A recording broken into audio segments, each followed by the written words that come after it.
membahas dan melanjutkan pelajaran kita pada mata pelajaran perbankan dasar untuk KD yang keempat, yaitu uang. Nah, apa-apa saja materi yang akan kita bahas pada materi uang ini? Yang pertama, sejarah uang, yang kedua pengertian uang, yang ketiga syarat uang, yang keempat kriteria dan fungsi uang. Kita masuk pada sejarah uang. Pada awalnya, manusia belum mengenal pertukaran. Manusia memenuhi kebutuhannya dengan cara berburu, bertani, dan beternak. Nah, selanjutnya manusia ini dihadapkan pada kenyataan bahwa yang diproduksi sendiri itu tidak dapat memenuhi kebutuhannya. Oleh sebab itu, mereka mencari orang-orang yang memiliki barang yang mereka inginkan. Maka timbullah barter.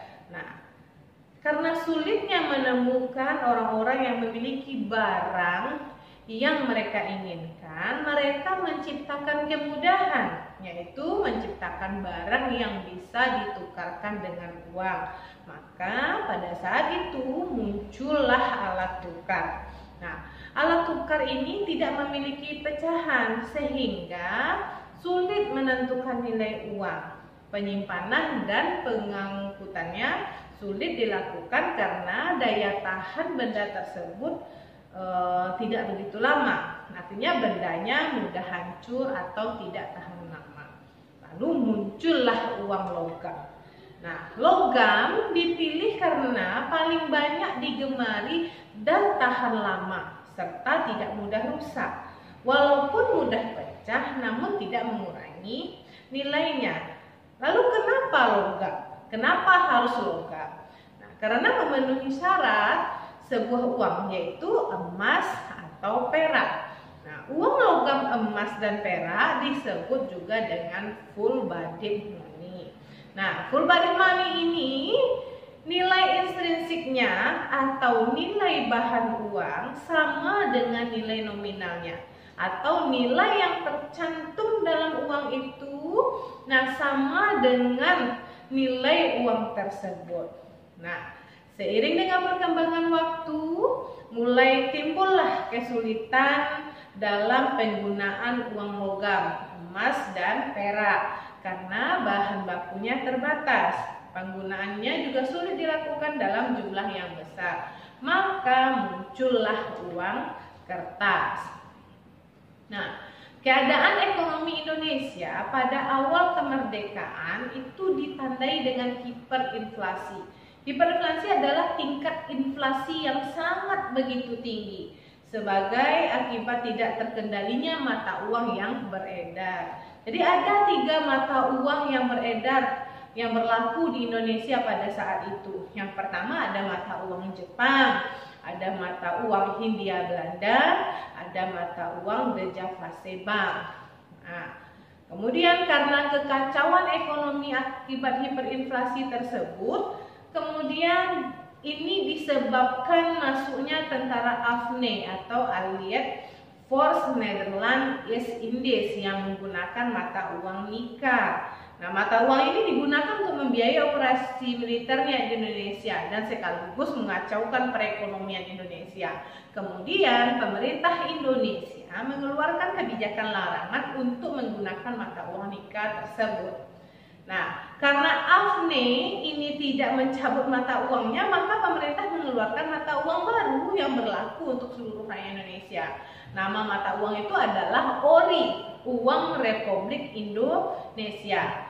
Nah, contohnya seperti yang ada di dalam video ini ya, anak-anak teacher bisa lihat contoh uang Republik Indonesia. Nah, sejak saat ini mata uang Jepang, Hindia Belanda, dan Javase Bank tidak berlaku lagi. Nah, itu sekilas tentang sejarah dari uang. Lalu kita masuk ya ke pengertian uang. Nah, lalu apa yang disebut dengan uang? Uang itu adalah suatu benda yang dapat diterima secara umum oleh masyarakat untuk mengukur nilai tukar menukar, dan melakukan pembayaran atas pembayaran barang dan jasa pada waktu yang bersamaan. Dan dia juga bisa bertindak sebagai penimbun kekayaan. Itu adalah pengertian uang. Lalu apa syarat-syarat uang? Di Indonesia sekarang beredar uang kertas dan uang logam yang dikeluarkan oleh Bank Indonesia. Kedua jenis uang tersebut memenuhi syarat yang telah ditetapkan oleh Bank Indonesia. Nah, lalu apa saja syarat-syaratnya tersebut? Yang pertama, syarat uang itu harus dapat diterima oleh masyarakat umum. Yang kedua, dia mudah disimpan dan nilainya tetap atau tidak berubah-ubah. Dan yang ketiga, dia mudah untuk dibawa-bawa kemana saja.